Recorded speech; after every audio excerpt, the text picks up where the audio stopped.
بسم اللہ الرحمن الرحیم۔ السلام علیکم میرے سبھی دیکھنے والوں کو۔ 20 اپریل 571 عیسوی بمطابق 12 ربیع الاول کو قبلۂ قریش کے ہاشمی سلسلے میں حضرت عبداللہ بن عبد المطلب کے گھر بی بی آمنہ کے بطن مبارک سے ایک نور پیدا ہوا۔ نوع انسانی کا اکمل ترین فرد، دائرہ نبوت کا مرکز، آسمان ہدایت کا آفتاب، عالم غیب سے عالم شہادت میں رونق افروز ہوا۔ کتنا مبارک تھا وہ دن اور کیسا بھرپور تھا رحمتوں اور سعادتوں سے وہ وقت جب خالق کائنات نے زمین و آسمان اور اس میں رہنے والی مخلوقات کی انتظار کی گھڑیاں ختم کر کے ان کے مقصود و مراد کو ان کے سامنے لا رکھا، ان کی منظر آنکھوں کو سکون اور مضطرب دلوں کو قرار نصیب فرمایا۔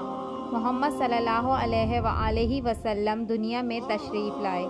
آپ صلی اللہ علیہ وآلہ وسلم کی ولادت باسعادت پر بہت سے واقعات رونما ہوئے۔ کائنات کی خوش نصیبی کا ظہور اسی سال ہوا تھا جس سال حبشہ اور یمن کے ایک بدقسمت عیسائی بادشاہ نے 60,000 فوج سے اپنے ساتھ بڑے بڑے قوی ہاتھی لے جا کر خانہ کعبہ کو ڈھانے اور نیست و نابود کرنے کے لیے مکہ پر حملہ کیا۔ اس دور میں فارس کے بادشاہ کسریٰ کی حکومت تھی، مگر کچھ پیش گوئی کرنے والوں نے کہا تھا کہ دنیا میں کوئی اہم ترین واقعہ پیش آنے والا ہے جس سے اس کی حکومت میں تزلزل آئے گا۔ چنانچہ آپ کی ولادت باسعادت کی ہی شب کو کسریٰ شاہ فارس کے محل میں ایسا زلزلہ آیا کہ اس کی گڑگڑاہٹ کی آواز لوگوں نے سنی اور کسریٰ محل کے 14 کنکر گر پڑے، جو اس بات کی طرف غیبی اشارہ تھا کہ اس حکومت کے 14 حکمران ہوں گے اور اس کے بعد اس کو زوال آ جائے گا۔ اسی طرح وہ آگ جو 1000 برس سے برابر روشن تھی اور فارس کے آتش پرست اس کی پرستش کرتے تھے، آپ صلی اللہ علیہ وآلہ وسلم کی ولادت پر وہ آگ یکدم بجھ گئی۔ اس کے علاوہ اور بھی متعدد واقعات حیرت انگیز رونما ہوئے۔ سرور کائنات حضرت محمد مصطفیٰ صلی اللہ علیہ وآلہ وسلم ابھی بی بی آمنہ کے بطن مبارک میں ہی تھے کہ آپ کے والد ماجد حضرت عبداللہ کا ان کی جوانی میں ہی انتقال ہو گیا اور آپ صلی اللہ علیہ وآلہ وسلم یتیم پیدا ہوئے۔ اہل عرب میں نومولود بچوں کو دودھ پلانے کے لیے دیہاتی عورتوں کو مقرر کیا جاتا تھا۔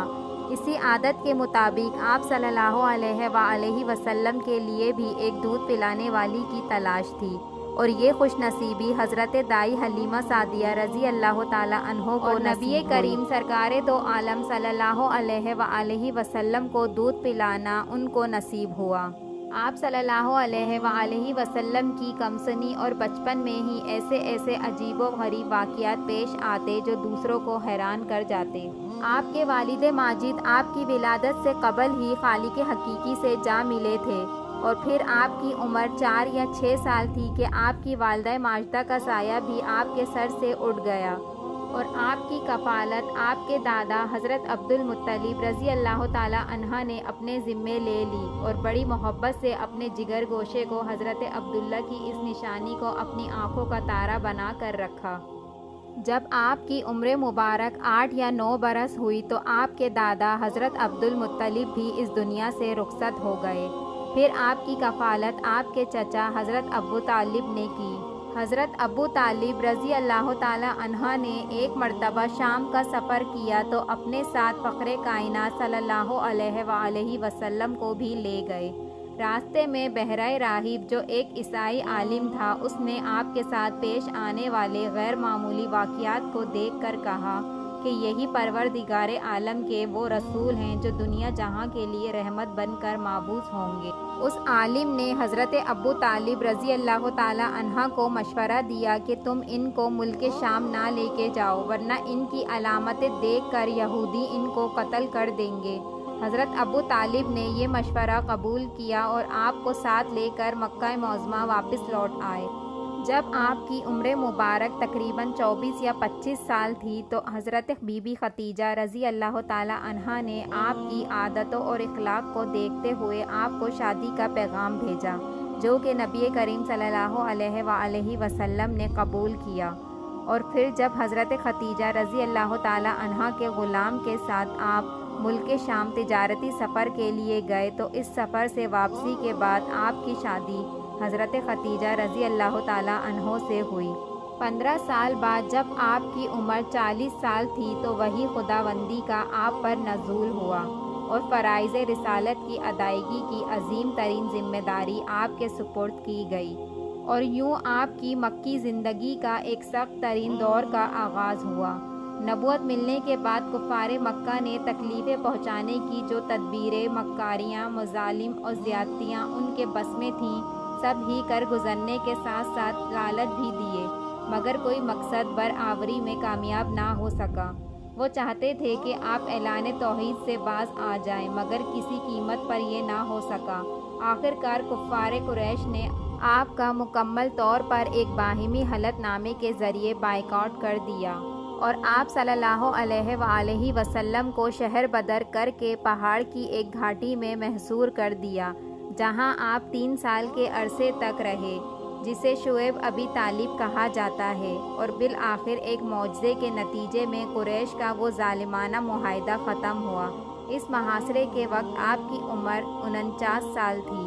جب وہاں سے شہر میں آ گئے تو 8 ماہ 21 روز کے بعد آپ کے دنیا میں سب سے بڑے پشت پناہ حضرت ابو طالب کا بھی انتقال ہو گیا۔ اس دل گراز واقعے کے 3 دن بعد ہی آپ کی غم گزار اور جان نثار رفیقہ حیات حضرت ختیجہ رضی اللہ تعالیٰ عنہا کا بھی انتقال ہو گیا۔ آپ کی حیات طیبہ میں یہ سال غموں کا پہاڑ بن کر آیا، اسی لیے یہ سال عام الحزن کہلایا گیا۔ اس کے بعد آپ کی مشکلوں اور پریشانیوں میں بے انتہا اضافہ ہو گیا، مگر آپ نے ان حالات کا بڑی مضبوطی اور ثابت قدمی سے مقابلہ کیا۔ کچھ عرصے بعد جب آپ کی عمر 51 سال 9 ماہ کی ہوئی تو آپ کو معراج نصیب ہوئی، اور تقریباً 2 سال بعد آپ کو ہجرت کا حکم دیا۔ چنانچہ 8 ربیع الاول کو آپ صلی اللہ علیہ وآلہ وسلم نے مکہ معظمہ سے مدینہ طیبہ کے لیے خداوندی ہجرت فرمائی۔ یوں مکی زندگی کے 13 سالہ دور کا اختتام ہوا اور مدینے کی زندگی کے 10 سالہ دور کا آغاز ہوا۔ مدنی زندگی کے 10 سالہ دور میں حضرت محمد صلی اللہ علیہ وسلم نے دین اسلام کی سرفروشی کے لیے خدا کے حکم سے وہ کام کیے جو آج تمام امت مسلمہ کے لیے قیمتی سرمایہ ہیں۔ اس 10 سالہ دور میں آپ نے قرآن پاک کی عملی تفسیر دنیا کے سامنے پیش کی۔ حدیث مبارک میں ہے کہ کسی صحابی نے ایک مرتبہ حضرت عائشہ صدیقہ رضی اللہ تعالیٰ عنہا سے دریافت کیا کہ حضور اکرم صلی اللہ علیہ وآلہ وسلم کے اخلاق کیسے تھے، تو حضرت عائشہ صدیقہ رضی اللہ تعالیٰ عنہا نے جواب دیا کہ کیا آپ قرآن نہیں پڑھتے؟ حضور کے اخلاق حسنہ قرآن کی عملی تفسیر تھے۔ مکی زندگی میں حضور اکرم کو جو کچھ خدا کے حکم سے ملا، آپ صلی اللہ علیہ وآلہ وسلم نے مدنی زندگی میں اسے دنیا کے سامنے عمل کر کے پیش کر دیا۔ یعنی حضور اکرم کا ہر عمل ہمارے لیے بہترین نمونہ ہے۔ جو کچھ قرآن میں ہے وہی کچھ حضور کی حیات مبارک میں ہمیں مل جاتا ہے۔ زندگی کا بڑے سے بڑا مسئلہ ہو یا روزمرہ زندگی کے معمولی مسائل کا سامنا، ہمیں حضور کی سیرت طیبہ سے سب کچھ بآسانی سے مل جاتا ہے۔ ہم یہ کہہ سکتے ہیں کہ حضور کی مدنی زندگی کے 10 سال ہی نہیں بلکہ آپ کے 63 سالہ زندگی تمام امت مسلمہ کے لیے راہ نجات ہے۔ اللہ تبارک و تعالی ہمیں سنت رسول پر چلنے کی توفیق عطا فرمائے، آمین۔